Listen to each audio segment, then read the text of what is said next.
Ladies and gentlemen, Lorianne is about to come on talking about secrets to unstoppable relationships. And this is going to be so powerful, especially we're moving into February, the month of relationships. And hopefully you're starting with a foundation of relationship with yourself before you're looking for someone external. But we're going to be diving into both of those conversations.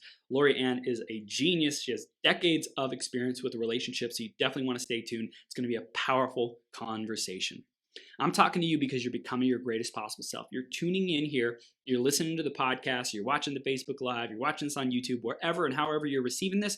I acknowledge you. Keep showing up, keep taking those steps to becoming your greatest possible self. And then also all those other steps that you're doing, everything that you're doing, all the things, the habits, the disciplines, the coaching, the live events, all the things that you do, keep doing it. It freaking pays off. And when you put that spirit of faith and trust and knowingness that everything is working out for your highest and best good, oh my goodness, life starts to transform. So keep doing it. Keep taking one step at a time. Next up is the iTunes review of the week. This week it's by Anthony C., who says, amazing podcast.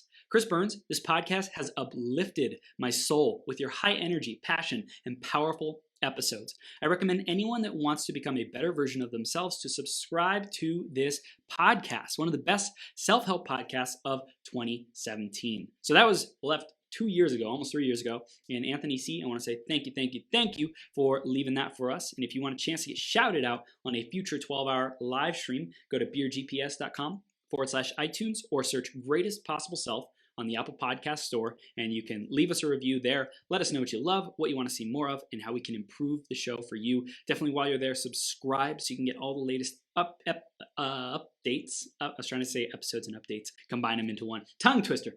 And get all the latest and greatest stuff that we're putting out because it is a lot of fun. Definitely, we're always interviewing amazing human beings like Lorianne, who's about to come on and rock your world. Speaking of Lorianne, before we dive in, grab a piece of paper, grab a pen, be ready to take notes. This is going to be some gold to help you with your relationships and to take your communications, take your just the depth and the meaningful experiences that you have in your relationships to the whole nother level, whole next level. And also make sure you stick around all the way through to the end, because one of these ideas has the power to change your life, okay? Because I firmly believe that it, like in an instant, in a moment, everything can transform for us. So let's read this intro and then we'll bring Lorianne on. Lori is a certified relationship specialist, a speaker, and author, and she has a unique and passionate approach to love and love and relationships, and believes that everyone deserves and can have the relationship of their dreams. Her mission is to provide you with the skills you need to have the unstoppable relationship that you deserve. She has a master's degree in clinical psychology with over 30 years of experience empowering individuals and couples to live richer, happier lives. Her practice spans the spectrum from dating and singles to working through divorce to renewing long-term marriages. She's the author of Unmasking Secrets to Unstoppable Relationships, How to Find, Keep, and Renew Love and Passion in Your Life, 365 Ways to Ignite Her Love, and a couple's love journal. She is also one of the coaches on the Radical Dating Show, a documentary series. And that is just the tip of the iceberg of Lorianne and all the great stuff she's got going on. Lorianne, are you ready to bring the heat, Superwoman? Yes. Yes. We are live and become your greatest possible self. Thank you for being here, Lorianne. We're going to dive right into the theme of today, which is soul communications. What does that mean to you, Lorianne? Soul communications. To me, that means that we're going to dive deeper instead of just the superficial communications that we have with people. You know, as we're passing them at the grocery store and all those, sometimes those can be soul communications. But, you know, even with the people that we're really close to, sometimes we get in the habit of just having superficial conversations. Yeah. And we forget to dive deeper. We forget to communicate in a way that creates and contributes to our emotional connection. So that soul communication to me is that deeper. It's that soul level emotional connection that we have with people that helps our relationships to grow and thrive. Yeah, I love it. And what I hear that you said is those small things that people might just write off as, oh, I'm just at the store, I'm just going through the checkout line, or, oh, I'm just seeing my significant other, saying, you know, welcome home. those little things, they can be a habitual, it's no big deal, or it can be a like, I'm going to be so present in this moment and so connected with this person and what they mean to me, and the value of them just being a human being, having an experience in life, and that we got to share this moment together. We got to connect in this time and space and just be there in that and be so fulfilled in that moment. That's what I really took away from that. Love it. Yeah. I love it, Lorianne. So let's dive in even more to the work that you're doing with couples today. I mentioned it a little bit in your intro, but in your own words, tell us about what you're working on today and what you stand for with your clients. For me, it's all about trying to decide which one. There's different things. But for me, it's about the small things, the little things that we can do. Every day we have choices. We have choices about how we look at things. We have choices about how we think. We have choices about how we act. And those small choices that we make, if we stack those up and we're intentional about those every day, they can make a world of difference in our relationships. It's not necessarily the big stuff. Sometimes it's those little things that make all the difference in the world. Yeah, I love it. I love it. What a great way to start, because I think a lot of people look for some kind of transformative solution when it comes to what they're not getting or experiencing in their relationships. And oftentimes I feel like it's a decision, and then following through on that decision with like small little things that add up to massive transformation over time. So I have a great story really quick that I want to share with you. I was hosting a meetup group this morning. And it was somebody new, a guy that was in there, and I'd never met him before. And he said, this year I fell in love for the first time ever with the most amazing woman. He said, but here's the key. She's not new to my life. We've been dating for 5 years. But this year I fell madly in love with her. And he said, it was a decision I made to look at her different, to show up different. And the relationship changed because of how I showed up and the choices I'm making.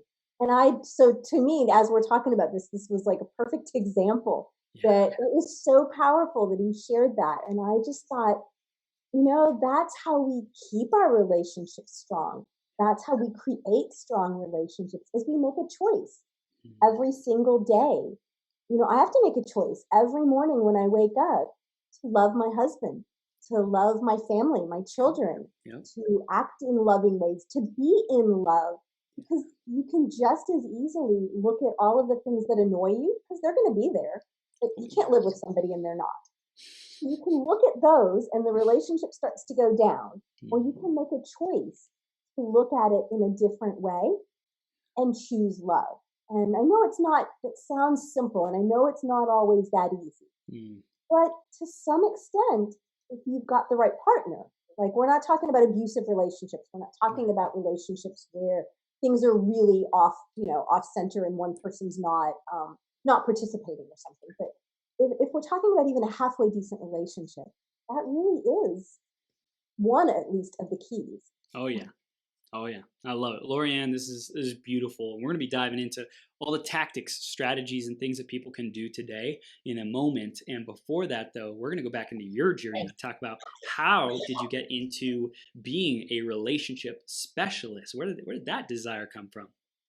Well, my background was for over 25 years as a marriage and family therapist. I became a relationship coach and started working in the coaching field because of a crisis in my life.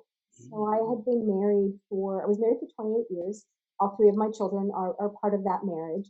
I was married to the love of my life and had the relationship everybody dreamed of for 25 years. And I used all of these things to keep that. But even amazing relationships, sometimes one partner can go through some things can happen. And that's kind of all I ever tell, because it's not my story to tell the rest of that. But except to say that after 28 years, we went our separate ways. Most difficult thing that's ever happened to me in my life. I had my last 2 children later in life, so they were little. And all of a sudden I was by myself raising them, and went through my own kind of journey of my own divorce recovery, learning how to date. Like, you gotta be kidding. I gotta go on a first date after 28 years? Wow. Like, how do I do that? But I figured it out. And because I was determined Yeah. to create a good life for my children. I was Mm. determined to show them what a good relationship was like. Mm. And I wanted to be happy. Like I'd Yeah. been so happy for so long that I wanted that again. And so I figured it out. Met my husband. We are at the end of this month, we'll celebrate 8 years together. Woo. My ex and I have a wonderful relationship again. We co-parent the children together. We've got our friendship back. So it was really taking all of that and that journey that when I decided to go into coaching, because I wanted to work from my home, I homeschool my children and I wanted to keep doing that. And I Mm. said, so I got to work from home so that I can work my schedule around my children. And singles, and I mean, I knew I was going to still work with couples, but I work a lot with singles as well.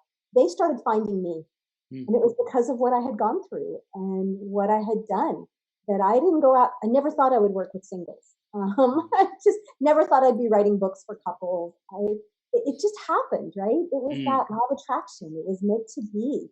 And I was in the right space of wanting to help people, and the universe brought them to me and brought the opportunity, and it still is. It's Wow. still very Well, I think it's so incredible, powerful that you took life and took responsibility, took creatorship, ownership for what came to you, and like we would never wish that on someone else, like whatever happened, difficulties, things like that.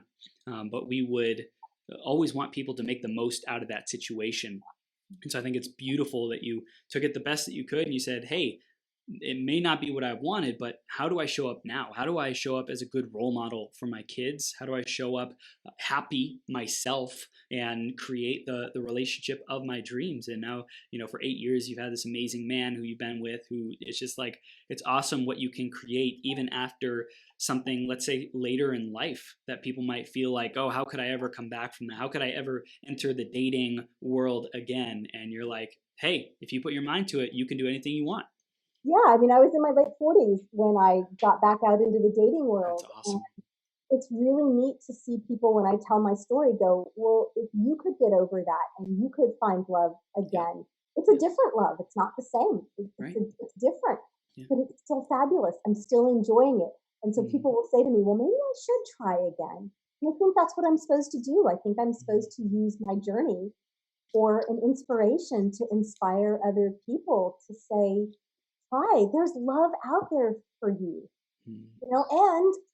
and I also can use the fact that for 25 years I kept that love alive and now I'm doing it again. Yep. And so it's like you can kind of share that with other people and say, look, there's nothing different about me. Mm-hmm. Maybe I know a few things. Maybe I work at it. But Mm-hmm. if I can do it, you can do it as well. Yeah.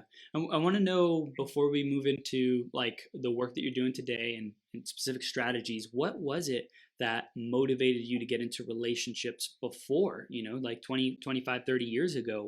What drove you there? So when I started out at undergraduate school, I have two undergraduate degrees, one in psychology and one in sociology. I wanted to be an attorney. Mm-hmm. I always have been like wanted to fight for the underdog. And then when I got in school, I really loved my psychology classes, and I realized that for me, law was going to be a lot of legal stuff, right? And I really wanted to help people, so psychology seemed like the better fit.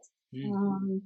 I started out as a family therapist working with abused kids and women that were incest survivors. I'd had some abuse in my childhood, and I don't think I ever realized that that's kind of how I ended up there until after I was there. I don't know. I just think I've always wanted to work with people that I could help support them.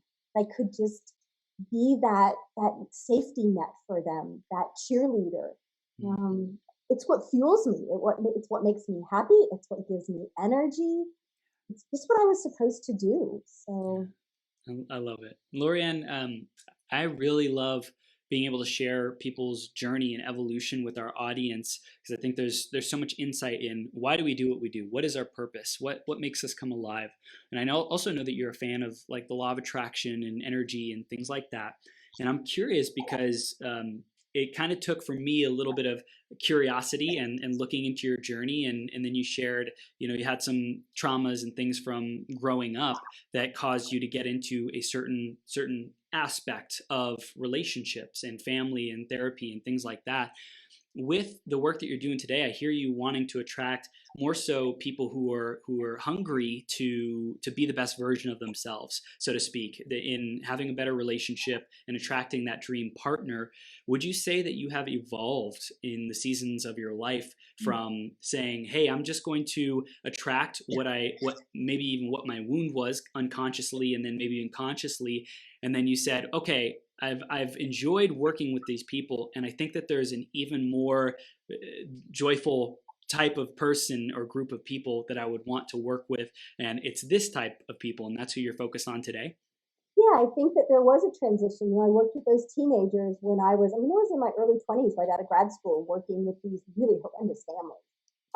But I loved it. And then I moved from there to when I started having children and staying home with those children. I started working with new moms and families and people that had babies and that transition. And so it seems like whatever stage of life I'm in, I have just effortlessly kind of flowed into those clients. And Wow. now I'm working with people that are starting over or couples that have maybe hit bumps in the road and they don't have the passion in their relationships. They don't have the good relationships. So I guess I never actually really thought about it till you just said that. Yeah. But yeah, my career, like who I'm passionate about, evolves as I do. Yeah. So I think that whatever stage I'm in, the universe sends the people to me that I can best serve at that stage. That it fuels them and it fuels me. Yeah. It's perfect, perfect blend. Yeah, yeah, I love it, and I really, for me, it's like a big epiphany that I think a lot of people, when we're discovering our gifts as service providers, coaches, authors, speakers, leaders, we have a wound that we have overcome, and oftentimes that wound is the impetus to stand for our purpose, to stand for what we believe in, and it's still kind of fresh. And like after serving in that wound area and the people who might be affected similarly, I feel like there's healing that happens that catalyzes us into the next phase of our journey where we don't necessarily need to hang around that wounded energy anymore. Some people choose to stay there and be there for longer than others, but I think it's, for me, it's like, it's interesting to know, to notice that. And I see that in a lot of people's journey, that they aspire to bigger and bigger missions. They, want to impact more people, have broader kind of messages that is like, greatest possible self, kind of holistically empowering. And it's just fascinating. So I wanted to comment on that. I think that's really cool, Lorianne. And I want to Yeah, get I like that. into the relationship like mastery as well, because I know that's really, that is your sweet spot, and I want to give our audience the gold. So with having an amazing relationship, let's talk about existing relationships that are already there. Where do you start with your clients, and what is important to know as a foundation? I always like to start with what's important to you. Mm, What are some of the core values, the core things that you need in a relationship to make you happy? Because mm, it's different for all of us. My list is going to be different than your list. We might yeah, have some things in common, sure. but chances are our lists are different. So when Mm, I start working with a new couple, I like them to come up with that. I like them to really think about what are the 5 or 6 things I mm, really need, and then we're going to compare those lists, because what happens, I find, is a lot of people spend so much time being unhappy and arguing about the fact that I can load the dishwasher and my husband can come down and he moves everything around. And so I could be upset about that, or I'm like, yeah, but if he sees a dish in the sink, my kid's left, he puts it in the dishwasher, right? He does the dishes. yep. But it's like the silly fluff stuff that we're Mm, spending so much time being upset about. So I like to take people down to that core. What are those core things that are essential to you? wow. Do those match? Because if they don't, now we really know where to start. We've Mm, got the things that are important that we don't line up on. mm, And we're going to go, oh, okay. We may never. So we may have to look at what we do have and appreciate that. Or we may have to look and say, I didn't make a good choice. And there are sometimes I help couples to unravel peacefully yeah. and go their separate ways, because that's really what's better for them. Mm, And if they match on that, I've had couples before that were at attorneys, hired attorneys, were getting a divorce. One couple in particular, when they looked at that, they went, "Oh, we match on all of these," and they ended up at the end firing the attorneys and giving it another try. So it really helps you to understand where are the issues for you. Are you fighting and arguing and being upset about stuff that maybe we need to talk about expectations, Mm. you know? Or are there some really core issues that we need to look at that you don't match up on? Wow. So that's I love the distinction between those, the core non-negotiables, the things like, hey, if I'm going to be in a relationship, this has to be there because it's who I am and it's what needs to happen for me to feel safe, to feel like it's a healthy relationship, to feel, good. And there's also expectations, which are kind of more the surface level things of like, hey, did you take out the trash the way that I expect you to or want you to? And that is, it's not so significant as the core values, but it's still important because if there's enough unmet expectations, those just keep piling up to create frustration and then a blow up. Yeah, and we have to learn to deal with those, right? But Yeah. for me, if it's somebody new, it's like where are the difficulties? Are Mm. they those core expectations, or are they, I mean, the core values, or are they the expectations? Because we're going to deal with those in two different ways, Yeah. depending on what they are. And I think it's important to know, and it's important for the couple to know. Yeah. All they know is that they're not happy, or they're pissed at each other, or whatever it is, depending on what shape it is they're showing up, right? Mm. All they know is I'm not happy, and they think they know why. It's the fight of the day or the Mm. week or the hour, right? That they think they're unhappy, but there's more to it than that. So Mm. having somebody to help you uncover those layers and get down to that, and we can do that like in one session. We can do that really quickly. So then they have a better idea of where they stand.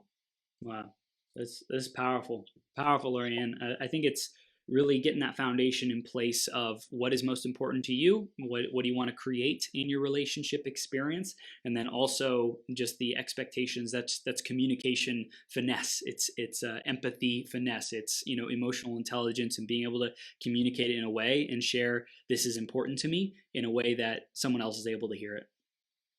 Yeah, this is good stuff.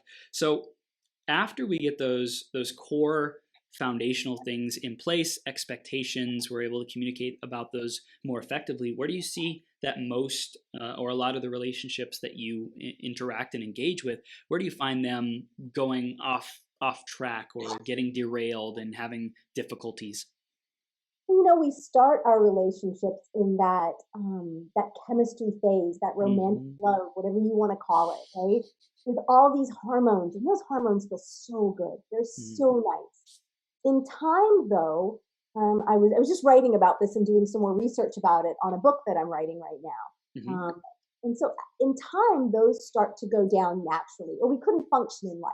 Like if Right. we walked around with, I call them rose-colored glasses on, Yep. all those hormones going all the time, we wouldn't accomplish anything.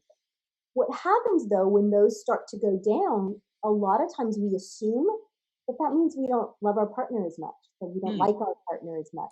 Because all of a sudden, that euphoric feeling that we've been having for so long can go away. And we go, oh, something's wrong. Or this is just how relationships go, and I just have to put up with this.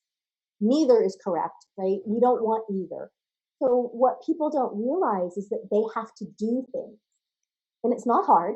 But Mm. we have to do things to keep those chemical reactions going. Yeah. We can easily elicit those again, and they feel amazing. Like we love them. There are things we can do to feel that way. And not only are we feeling that way, but then we've got bonding hormones Mm-hmm. happening. So all of a sudden we look at our partner with those rose colored glasses again, and it affects every area of our life. It affects every area of our relationship. It affects our job. It affects everything. Mm. Nobody teaches us what those stages are in relationships. And when we get to I call it the conflict stage, right? Like Mm-hmm. everything's fabulous, you're perfect until you're not. And then I start to notice you're not perfect. And then the hormones aren't there to make me feel better. And then that starts to snowball. Nobody teaches us that number one, that's normal. Mm. And number two, what to do about it to get beyond it, to still stay happy and to still keep feeling those good feelings. Wow. Wow, this is brilliant. I love it. I want to recap for people because the keeping the chemical reactions going, that is something that we are in control of when we're doing the right things, when we're choosing like and making the decision, hey, I'm going to choose to love this person, I'm going to choose to see the good in them, being grateful. I wanted to talk about a little bit more about like what is happening there. You mentioned like bonding chemicals, things like that. What else do we need to know about like what is going on physiologically in our bodies, biologically, when we're going through these different stages? Can we dive into that a little bit more? Yeah, so there's a number of hormones that are released when we first get into relationships. And those hormones are also released again, in a daily basis when we have, usually it's through physical connection. Mm. So what happens in a relationship as time goes on? We get busy, Yeah. right?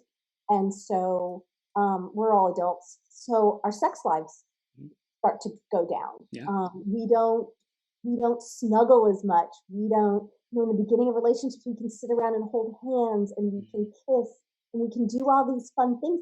Well, those things feel good because they're releasing. I mean, oxytocin is one of the hormones. Yeah. And for anybody that's been a new mom, that's the nursing hormone or the bonding hormone. But it's also released when we have physical connections with our partner.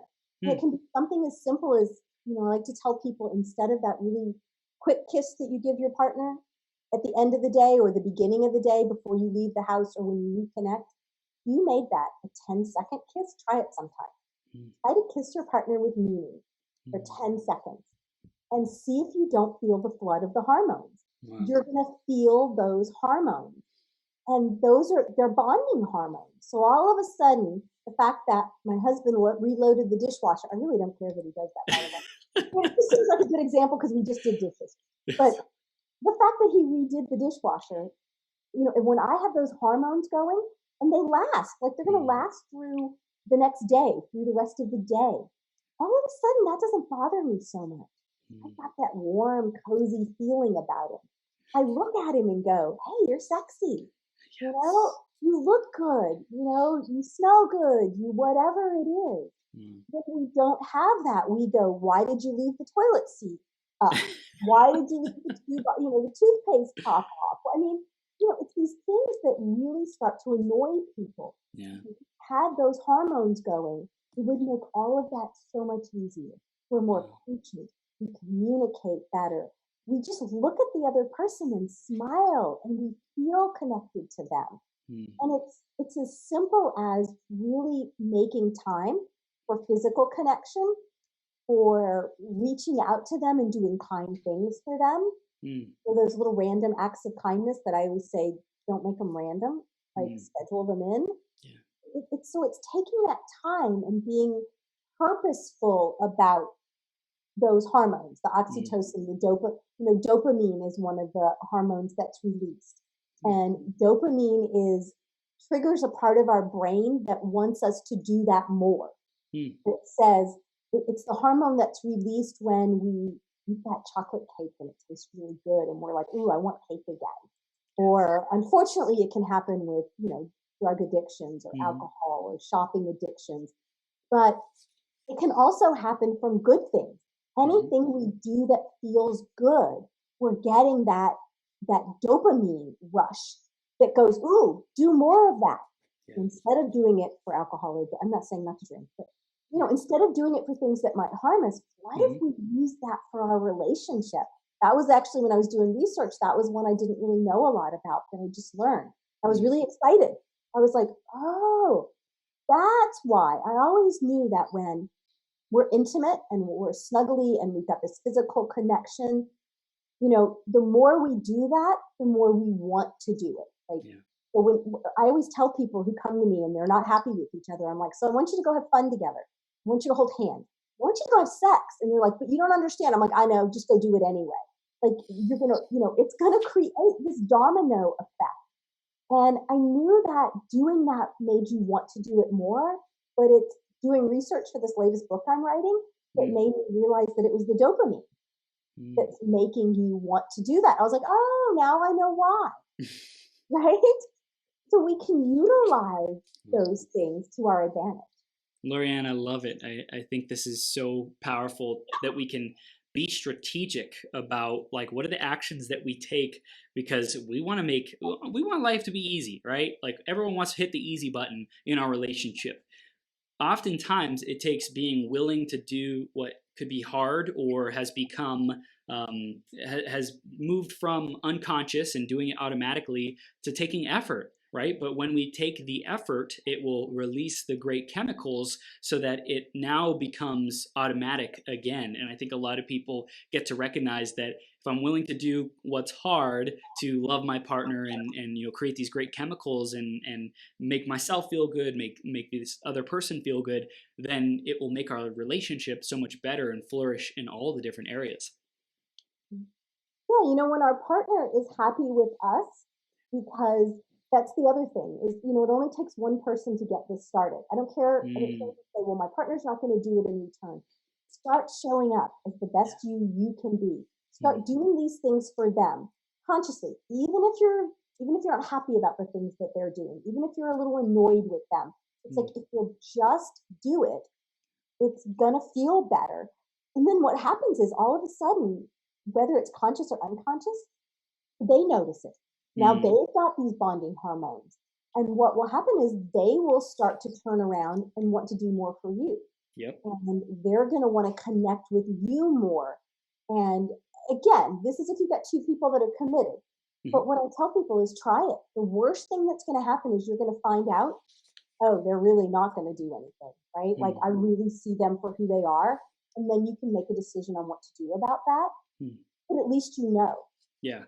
And the stuff that you're learning, the things that you're learning, if worst case scenario, you part ways, you now know how to go be an awesome partner in the next relationship. So there's nothing to lose. When I wrote my first book, I wrote about that. I said, if you do all this, you're going to find out whether your relationship has potential or not. But you're going to learn, and that learning is going to take you through. There's a great likelihood that when you start to do this and your partner feels good and it feels good to them, but you're not going to be the only one doing it for very long. All of a sudden, you're going to notice changes in them. I had one client who said they had a really good relationship, but her husband he could be a little negative, and he was a neatnik, and she was not. And he would come home and he would just be annoyed, and he would point out all the things that weren't put away or that won't. And she started doing the simplest thing. She would text him in the afternoon. He was home with the kids at the time. She would text him a flirty text in the afternoon. And she said, after I started doing that, he came home and she goes, Lori, he quit fussing about the house. He came and he'd give me this big hug and he'd give me this kiss and he wouldn't say anything else about it. And he was just so happy to connect with me. And she said, that one little change about sending him a flirty text in the afternoon changed our dynamic in the evening completely. Wow. And she said, that was all I did. And I was like, yeah. Because he started coming home. He was looking forward to coming home. He wanted that connection with you. And you were giving him an idea of what he had to come home to. And so then he wanted to come give you a big hug and a kiss. And he didn't notice that the kitchen was a mess. He was happy to connect with you. It's so simple to send a text, and what I'm really getting from this is like to put a schedule, to put what's important into our calendar or a reminder or something like that. And it's the little things that go a long way. Going back to the beginning of our interview, I think that's what we started off with. It's like those little actions and little habits that build up long term. I want to dive into a couple more of those, what you would recommend as far as relationship supercharging tactics or habits or gestures that we can do to really reignite that flame, Lorianne. So really make time for each other. We forget to make time for each other, and that means that you actually have to be focused on the other person. So it means that you've got to put down the phone. We live with our phones in our hands and our eyes glued to them. So put down the phone, connect with the other person, but connect in a way that works for you. Every couple, it's going to be different. For some couples, it might be taking a quick walk after dinner. It's evening here for me. It's not for you, but it is for me. So a lot of evenings I'm working until, 8 o'clock at night or so. But for my husband and I, he knows that as soon as I'm finished, we have snuggle time every evening. And I never watched TV till he came along, but it's part of our routine. He'll find things that he thinks that I might like. But we're watching TV snuggled up next to each other. So there's that physical connection, that bonding. And then we're pausing the show and we're laughing about it. We're making inside jokes. So it's not that we're focused on the TV and not each other. There's interaction. So making time for each other, really trying on a daily basis. And if something happens and we don't get to do that one day, which is very, very rare, like I miss it. I'm like, hey, I didn't get my time to connect. So connect with your partner. Be curious about them. Want to know about their day. Listen to them. Spend time together. Be thoughtful in your approach to them. And then I would say on the flip side of that, almost give them their space too. Like sometimes you know your partner's personality. Sometimes somebody comes home from work and they're just exhausted and they're like, I got to go in. Women complain about this sometimes. I got to go in my man cave, the guy says, but it could be a woman too who needs time alone. Like if you would just let your partner have that space and say, I totally get it. Go unwind. I'm looking forward to seeing you when you're finished. Instead of nagging, right? Or complaining about it, if we could learn about our partner, learn what they need, work with them. It should be this dance that we do together where we're saying, I want you to be happy and I want to be happy. And how do we dance together so that we're both happy?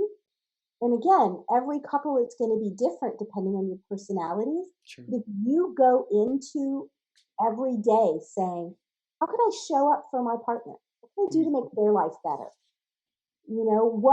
How can I make sure that we connect in some way?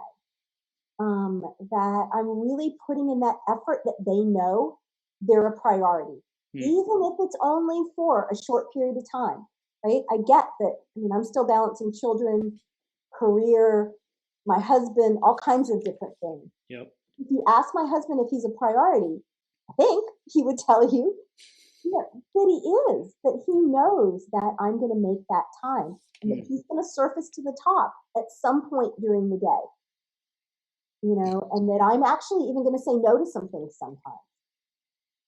I love that question.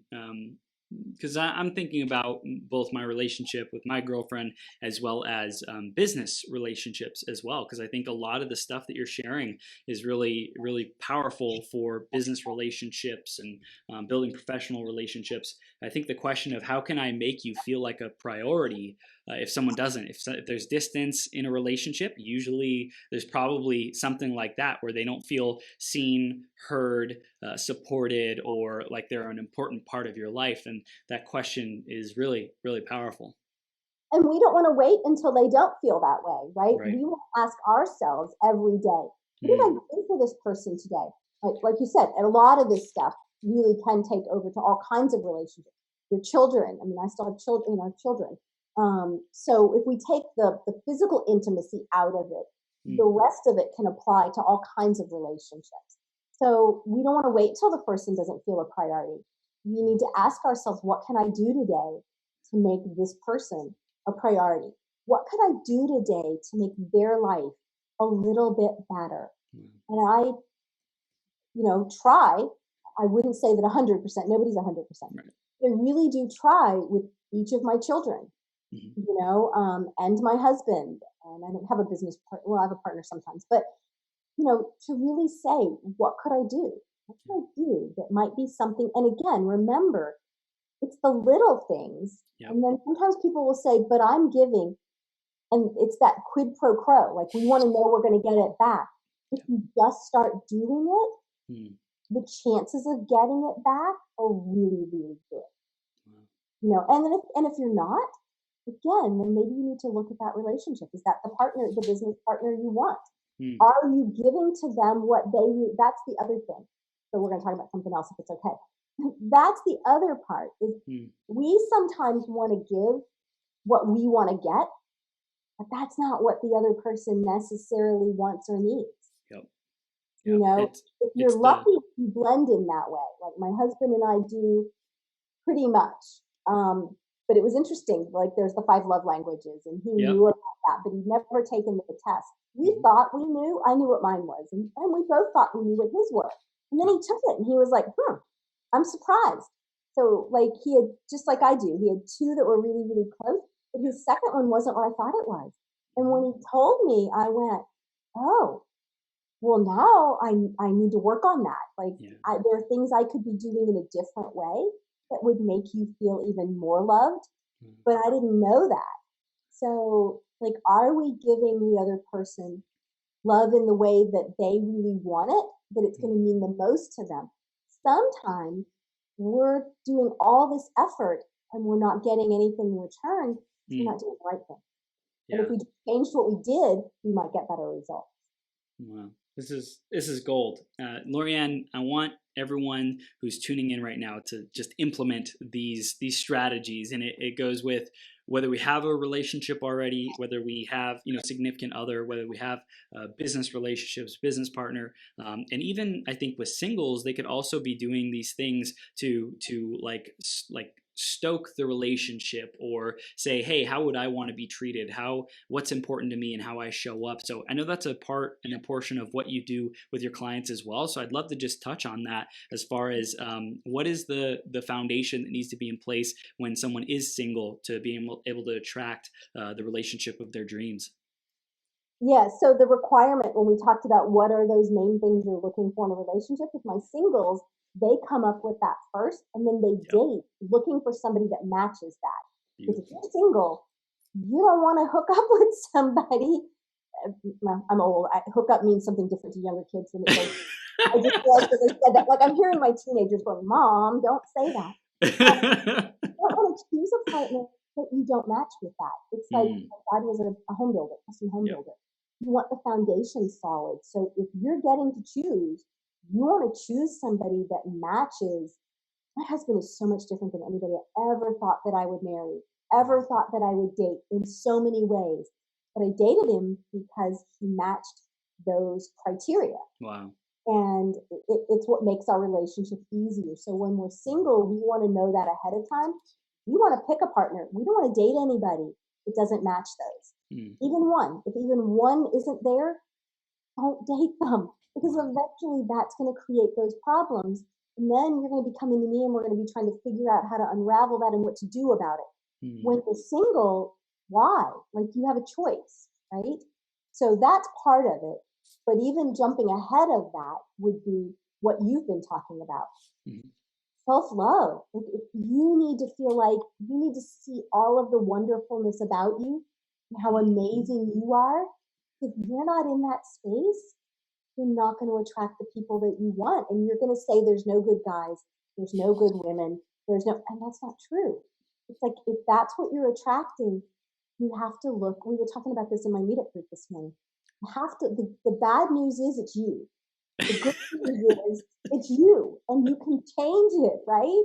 Yep. Like, you can do something different when you show up different. The people that come into your environment and your existence will be different. Really, being single, I think, is the perfect opportunity to work on yourself and look at, are there some things about me that need to be changed, that need to be improved, that need to be tweaked? And if I don't know, start dating. Right? Start dating. Like, who shows up in your existence? And it's going to tell you what you need to work on. And when you work on it, different people will show up. And so I even noticed that. Like, I didn't date for very long. I met my husband pretty quickly. And when I tell people how quickly, they're like amazed. And I said, yeah, but I did a lot of work before. Oh, yeah. So, my first little dipping my toe in the dating pond, I didn't do it for very long. And I learned some things, and I stopped. And I worked on myself a little more. And when I got back out there, I met my husband in 2.5 weeks in online dating. And then just meet him. I met, like, actually a couple of people that, like, and I made a choice. So the people that came to me were wonderful. They were good choices, but I had done all that groundwork. So if you're frustrated with the dating process, stop.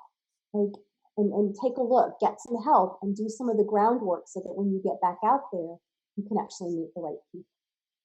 I think that's so important to have that foundation of values of what we want to attract. What's the conversation that's coming up that might be stopping us from attracting that perfect person for us, or at least someone who's a great match, great alignment. I know that's super important. Also, I think a lot of people get caught up with the etiquette of dating, like when to text, how to text, da da da da, just on and on and on. What do you recommend to those people to kind of like help guide them through overthinking, really, like all that stuff? And I love that you said that, right? Because that's so important. I mean, I'll help them, give them some guidelines. And if you go to my website, I've written blogs about some of that stuff, and you can read blogs about, I think I did one about, I don't know, I don't remember what I called it, but it was about texting, and dating. And I've written different things. And there's other people that have written, just be careful what you read. But the bottom line is do what's right for you. If you hate to text, Yep. then you need to let the other person that you're dating know. I'm really not, like, I'll respond to you some, but just so you know, I'm not really good at texting. I really prefer a phone call. I prefer to be honest about it, Yeah. and don't jump to conclusions. That's a big one, I think, for people. Yeah. Don't take something that somebody did, one text, one not text, one little bitty thing, and then make assumptions about who they are. So you're laughing, but you don't know how many times I hear that. Like, Lori, the person did this. Here's what I'm thinking of doing, and I'm talking them off the ledge. Like, you know that that's what they mean by that, right? Yeah. Like, maybe they do, but let's look for patterns. So put it in the back of your brain and go, okay, I didn't really like that. If they continue to show up that way, now it's a pattern and I can release them. They're not right for me. But let's not jump to those conclusions based on, oh my word, they didn't text me back right away, so they're not interested. Or, I mean, whatever it is. And I get it. Like, I was there. I remember getting caught up in some of that. But do what's right for you. Do what feels good. Yep. The etiquette, I mean, there are some things obviously that are just not going to be good. Totally. You don't want to, I work with a lot of alpha, like, type A females. Yep. Don't pursue the guy. Like, let him know you're interested. Let him know that you liked him. But please don't text him over and over and over when he hasn't responded. Don't pursue him so much. And then they go, I don't get why I'm not getting another date. Because you're being the guy in the relationship, right? And that's a whole other topic. So there are some things, but do what feels good to you. And if it's not working, if you're doing it and consistently it's not working, find somebody to talk to that you trust. Like, maybe not your family, but find or your best friends, because they don't always have the best advice either. But find somebody that you trust, that you can talk to, and find out maybe what am I doing that maybe I need to up my skills a little bit. Because we don't know. Like, I didn't know. I didn't know how to do online dating. I figured it out, and now I'm really good at helping other people do it. But to some extent, if you're pretty solid within yourself, your intuition is going to guide you, hopefully. So start with that. Start with your intuition. If it's bombing, if it's failing consistently, there's something going on that you just can't see, and you need to find somebody who can help you see that. Yeah, I love it. I love it, Lorianna. Here at the end there, you're highlighting blind spots that people might have. So if you're going to your best friend, they may or may not be a credible authority on helping you with your blind spots and land that date. I always say, if I wouldn't trade places with this person, am I going to listen to their advice in this area?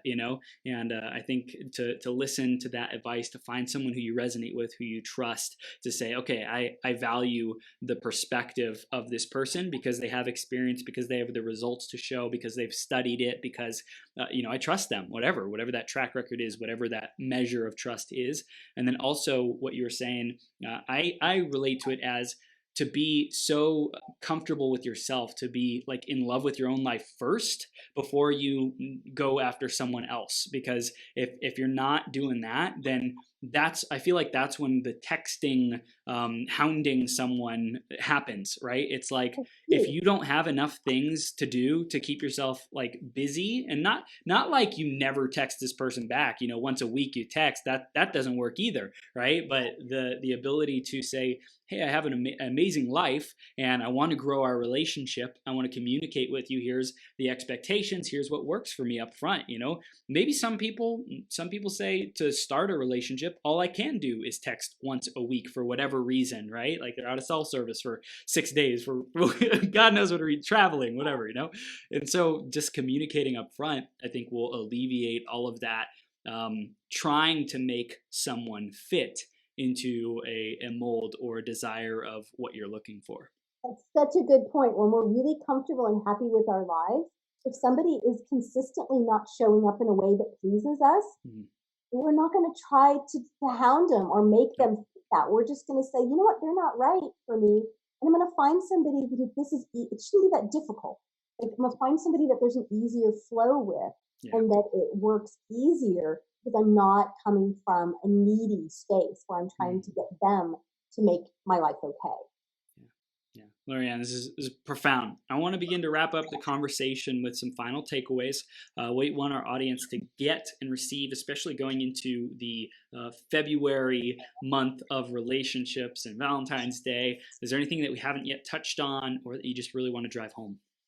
Just really, if you're single, pamper yourself. Like, don't look at being single as something that's negative. Look at it as an opportunity. Pamper yourself. And if you're in a relationship and it's that month of love, what can you do? What little things, not like big, huge things. What kind of things can you do for your partner to just really let them know how much they mean to you? If you're stuck and you don't know, I mean, I've written books that can help you, so you can get those. But you can also ask your partner, if I could do something really nice for you that would really mean something, what would those things be? Write me a list. Like, I want to know what means something to you. I love it. I love it, Lorianne. This is great. All right, so let's begin to wrap up. Tell people how they can get a hold of your books. I mentioned them at the beginning, your website. Let's keep them up to date on what are their next steps. Yep. So my website is my name, Lorianne Davis. The books are on the website. If you go to Amazon and you type in Lorianne Davis, they'll come up. Okay. I've written lots of blogs on my website. So if you want to know more about different topics, I've been writing blogs for years. They're there. They're free. Please read them. Get something out of it. You can, there's a link on there to schedule a strategy session with me if you think that maybe I might be somebody that could help you. But if not, just go read the blogs. I love it. Get that free value. I'm all about that. I feel like that builds a relationship too, in like, it's like dating. Someone's going to go date you and look at your website, read the blogs. And then when they're ready for more help to take the bigger next step, then they can have a call with you. And of course, there's probably some people out there who are like, man, Lorianne, you speak my language, girl. I want to jump on a call with you. Help me, save me. Yeah, just space on the front page to sign up for to be the newsletter. I like to send out a newsletter so you can get information in your inbox every week if you're not inundated with that. Whatever works for you. I just want people to do what works for them because I believe in the law of attraction. So everything comes to you that's meant to come to you, and it should be simple and easy, and it should be a good flow. I love it. So, ladies and gentlemen, go to www.lorianndavis.com, and that's LORIANNDAVIS.com. Lorianne Davis. And Lorianne, thank you so much for being here. You are a rock star, and it's been a blast having you. Thank you so much. Have an amazing rest of your day, okay? You too. All right, take care.